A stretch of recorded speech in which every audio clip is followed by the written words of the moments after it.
Sorcerers! Today we're talking with Mike Haught, senior designer on Sorcery Contested Realm. Although I guess in a small company, it's probably safe to say you wear many hats, right, Mike? Yeah, several hats.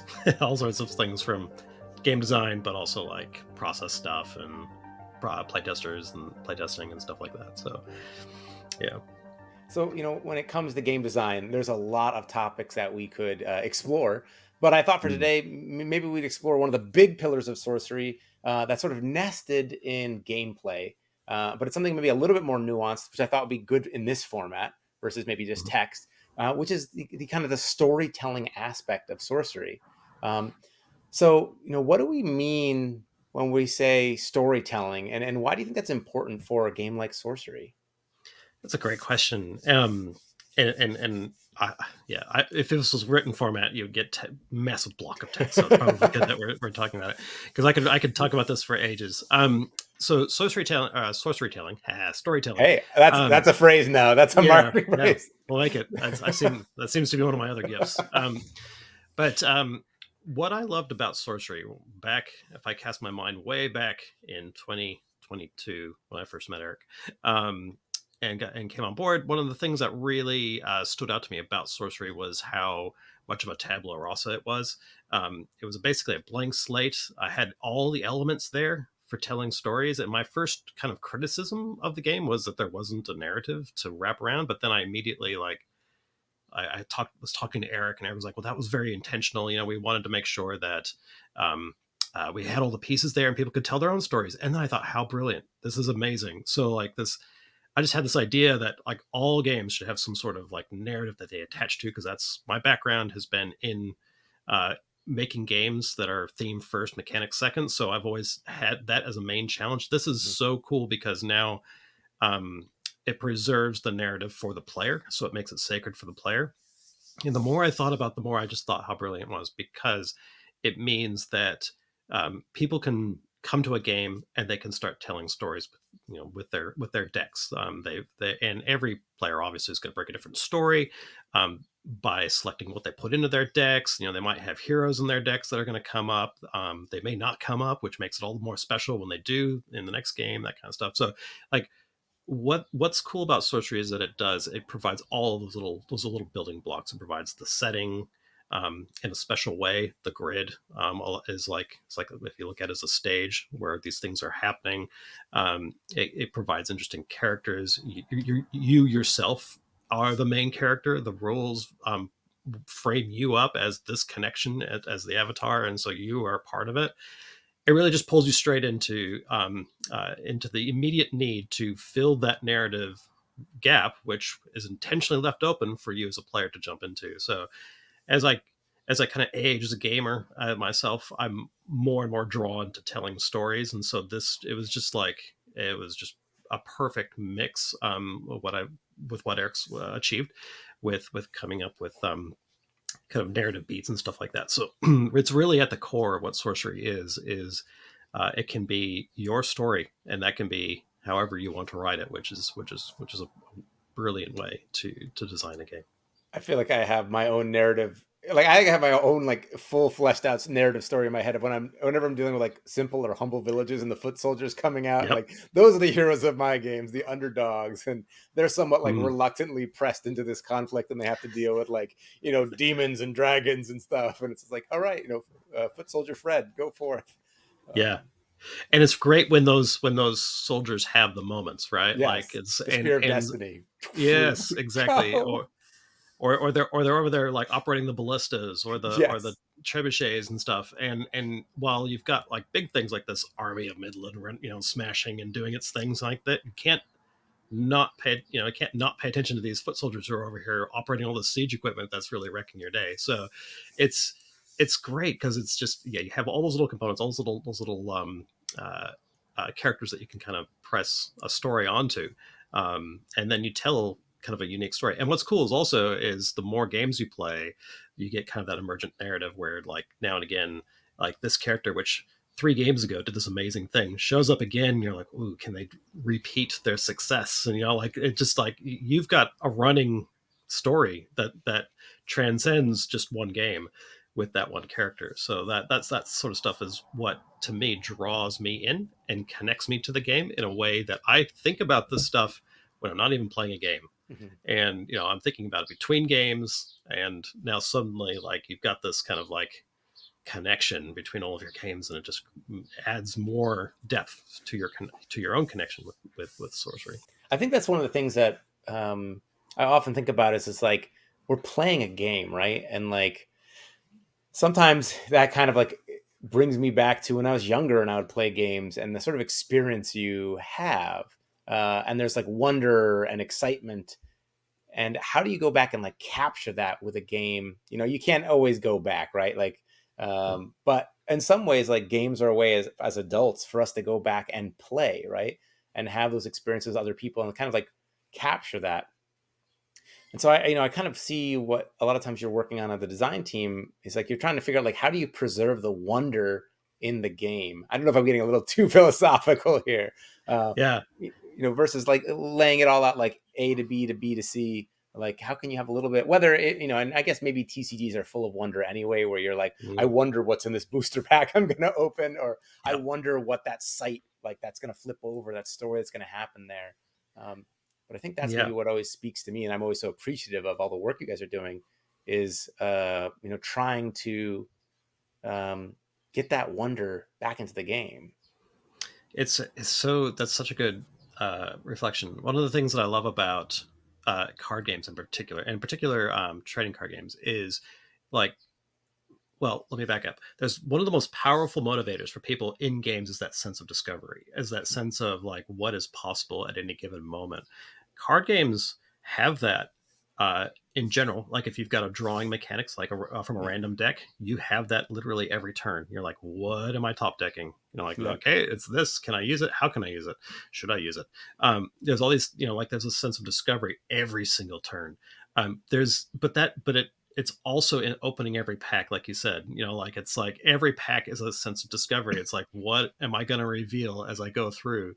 um and then your sense of discovery through like, okay, this is my collection, what can I build, what kind of, what yeah, theme can I come up with? Like yeah. there's this idea that um uh, you can either create a story deck, or you can create a mechanical deck, which is kind of does a specific thing.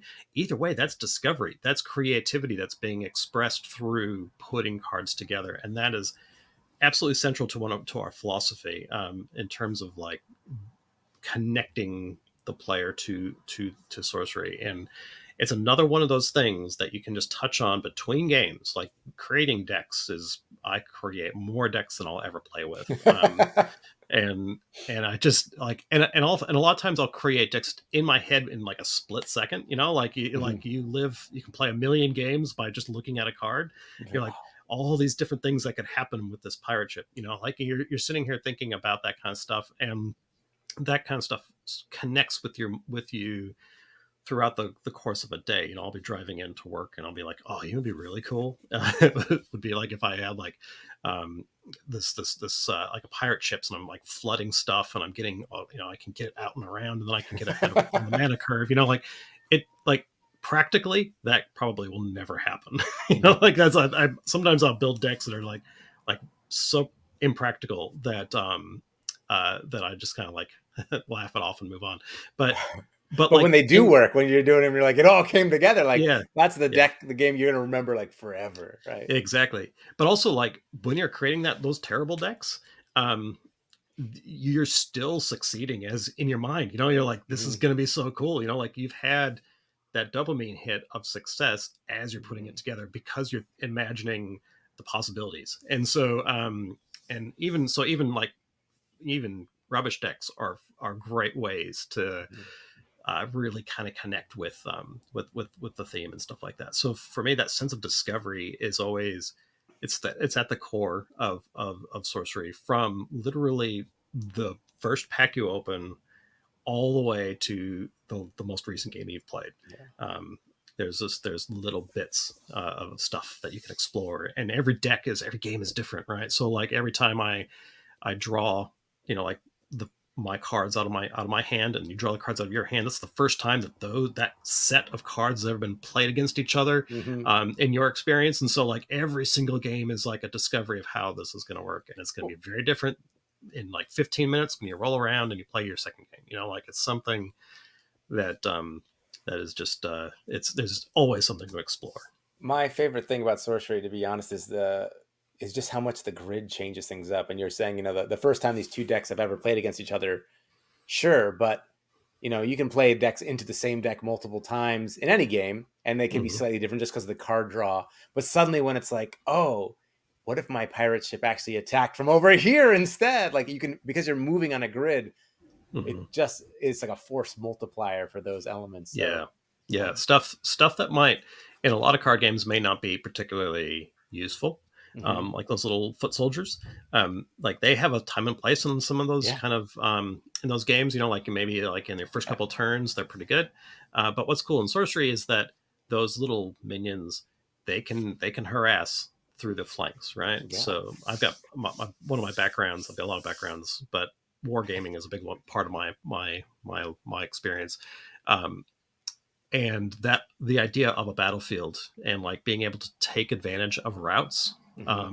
to try to turn someone's flank is always appealing. And so you're Yeah, always like trying to get, how can I get my cloud spirit in the corner over here and just yeah, leave it there for a couple of turns, and then then a gap will open up and it'll strike. It's like that's the sort of stuff that I love, kind of having those kind of those the landscape itself tells stories, because things open up in front of you that wasn't there before. So a void gets replaced with something.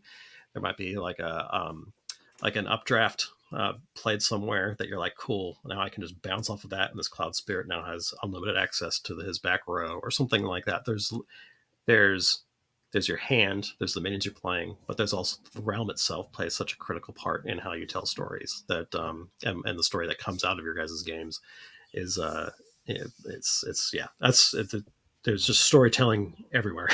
yeah. And in the context of all this, then also to recap that like sorcery is a game for everybody, right? And so we definitely have competitive players.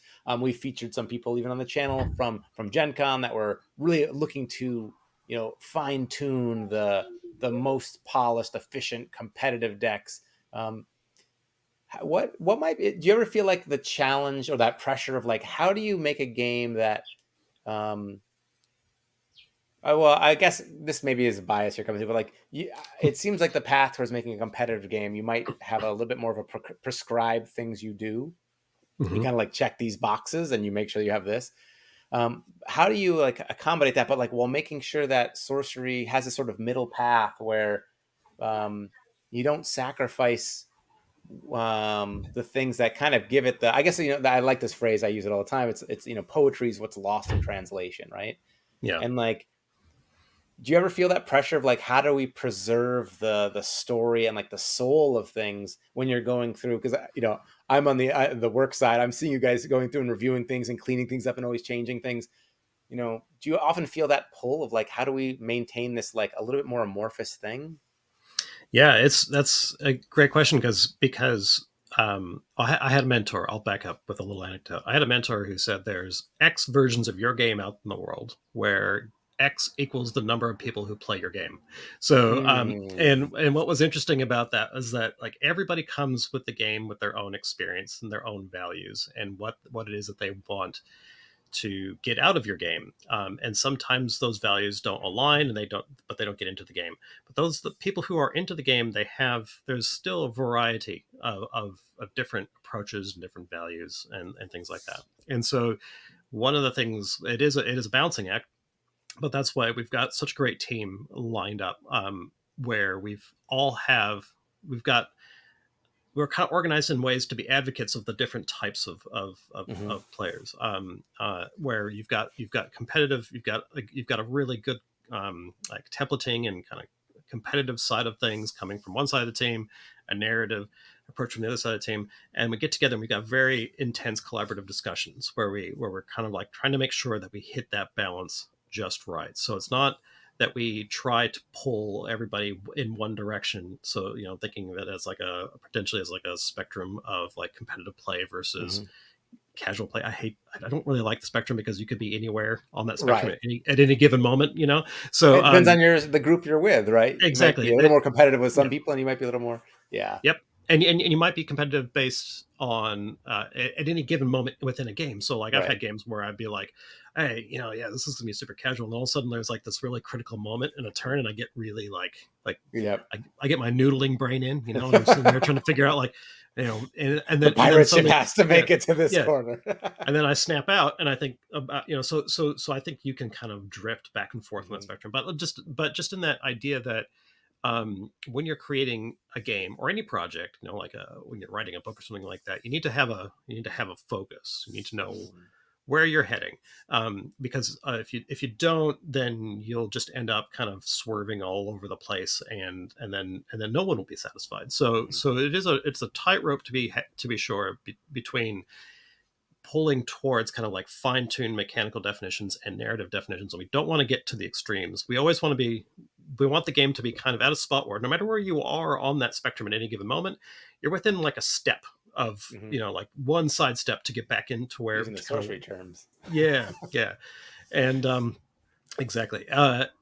So we want to make sure that you're always within getting that kind of guiding principle, and the team is really well structured to deliver on that. We make sure that all those personas have a champion in the discussions, and we discuss these things to make sure that we do that tightrope as closely as possible. I certainly have my preferences and my biases and stuff like Mhm. that, but we're very very clear at the start of kind of our collaborative process about where what our kind of, I guess, position is at any given time, and certain projects can influence that too. So like you start getting into a slightly more thematic or narrative one, that might shift the focus a little bit closer to the narrative side, and then just temporarily, and then the next project might start kind of moving back towards kind of the kind of the mechanical side. So sometimes projects can influence that too.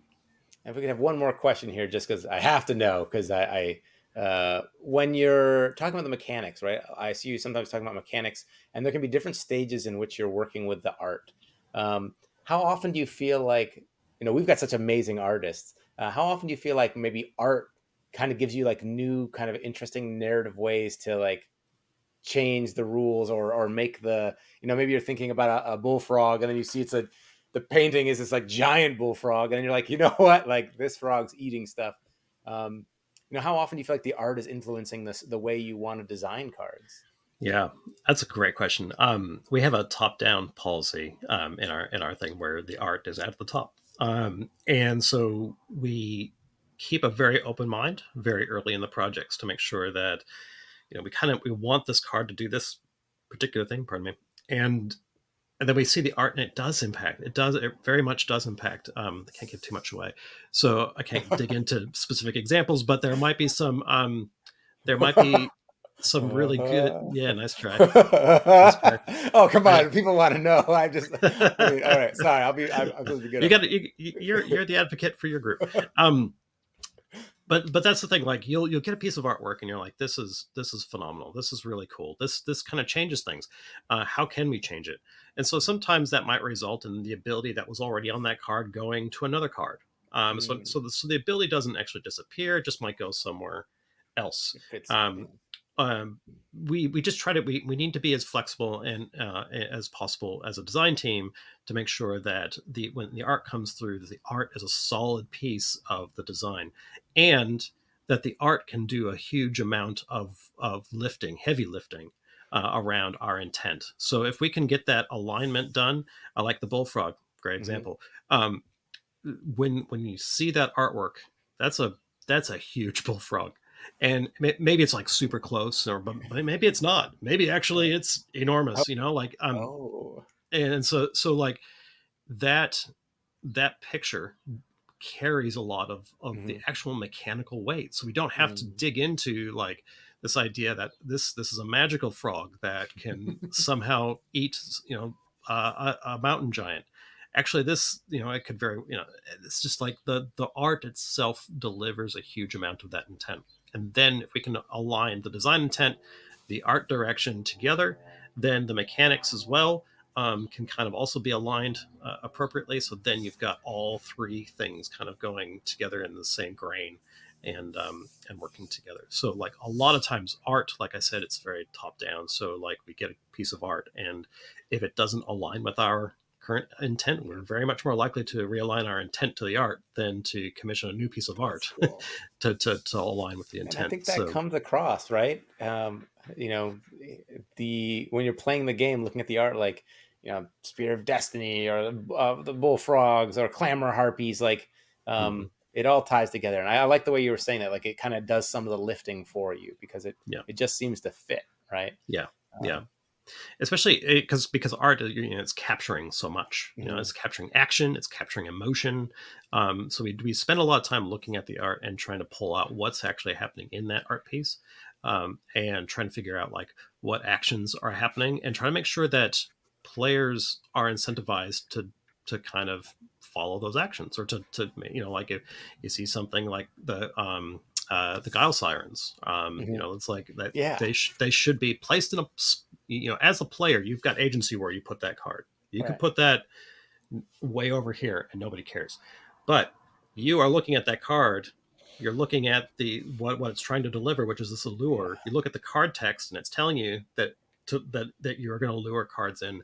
So now as a player, you participate in that interaction by putting it right so there in cool. front of your guy and sucking them in. So it has everything to do with art. Has You've got art, you've got text, you've got your own tactical situation.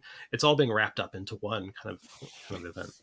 And someone who's the big part of the design team, like great work, and to all the people in the team, and are excited as we're going through. And we're talking to the more people, and everyone in the Eric Skiros is kind of talking about some of the things they're really passionate about, to explore those. And thanks for taking the time to come on here and share some of your views on things and what Mhm. kind of gives you joy about this project.